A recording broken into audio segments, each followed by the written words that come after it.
So this is my review of Chi-raq. I have way more questions than I have answers for this film. So shout out to Papa Spike for actually doing what I think is always his intention, which is making my brain hurt. Thank you, Papa Spike. We appreciate you. So just quick rundown through the characters in terms of me personally, in terms of portrayal, in terms of like Oscar worthiness or nah. So Nick Cannon, John Cusack, maybe. Wesley, nah, dude. Samuel, always. Angela Bassett, bae. Tiana Paris, yes, all day.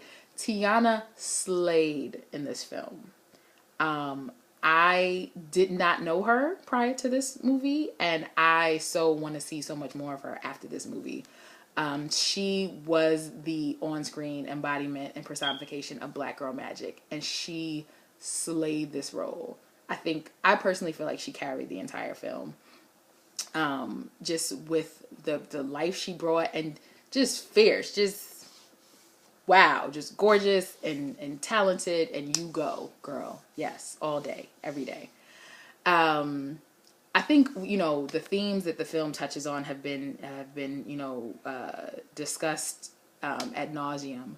But I think people did not give Spike a lot of credit. There was a lot of complaints about sort of his, you know, the premise of the film, which kind of gives onus to Black women to resolve some of the issues in the hood. And I think it's kind of unfair to not acknowledge that he does a lot of preaching, as per Spike's usual, about a lot of the other ails that compound the hood that actually add to this problem. And I think from my perspective, he actually is really just speaking to personal, I wouldn't even say personal responsibility, but personal power, right? And that we each have some role to play in ending, you know, the violence that plagues communities across the world. And I think in a lot of ways, this was just, you know, Spike's dark, twisted fantasy. And like Kanye, there's a very thin line between crazy and genius. And I think Spike toes the line very, very, very definitely in this movie. And there are moments where, you know, he is definitely leaning on the cray-cray side. But I think in general, I think, you know, it's obviously he has a message that he wants to portray, but I think, you know, in true Spike form and fashion, he tries to do a lot and give you a textbook in a tweet, and that doesn't really work. So we had 2 hours of, you know, sometimes preaching and then sometimes musical, and I wonder if, you know, folks walked out of the theater feeling like this after school days. Because I can imagine that it was the same sort of unique box office experience that would leave people kind of scratching their heads a little bit, but then maybe in hindsight reflecting and thinking, yeah, maybe this was a classic. And I don't think that this is a classic. But I do think that maybe, you know, giving it a second look might be worth it.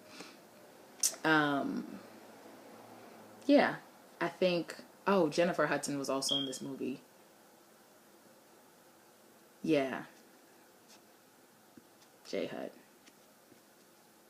Okay. I don't really have anything else to say about that. Overall, I think it is definitely worth a viewing. It's worth a conversation. I think if nothing else but the honor of Spike's previous genius, you know, this is worth the conversation in terms of his catalog. And I think it'll be left to seeing where this actually fits in terms of his contribution to humanity. But I definitely think the audience that he is trying to reach with this message is might not necessarily actually be able to sit through the movie. But, you know, Spike's mission is to save lives, so maybe it will spark something in someone else to do their part in plaguing some of what's happening in the world, because we got a lot going on in the world. So overall, I think I would give this a C, maybe a C plus. good effort, nice effort. Didn't quite. And maybe I need to see it again to really digest it. But initial screening is kind of just like sitting a little heavy on my belly. But again, shout out to Tiana Paris for just owning this movie. Costume design, for doing their thing with her wardrobe. And shout out to Spike for 2 hours of rhyme and verse, like straight old school Shakespearean, iambic pentameter type stuff for 2 hours. That's pretty impressive in terms of screenwriting. Could be annoying as a viewer, but also impressive in terms of style and creativity in terms of filmmaking. So that was Chi-raq for me. I might actually go see it again so I can give you some more. But I'm very curious to know what you thought. So please, in your comments, tell me what you thought. I'd like to hear. All right.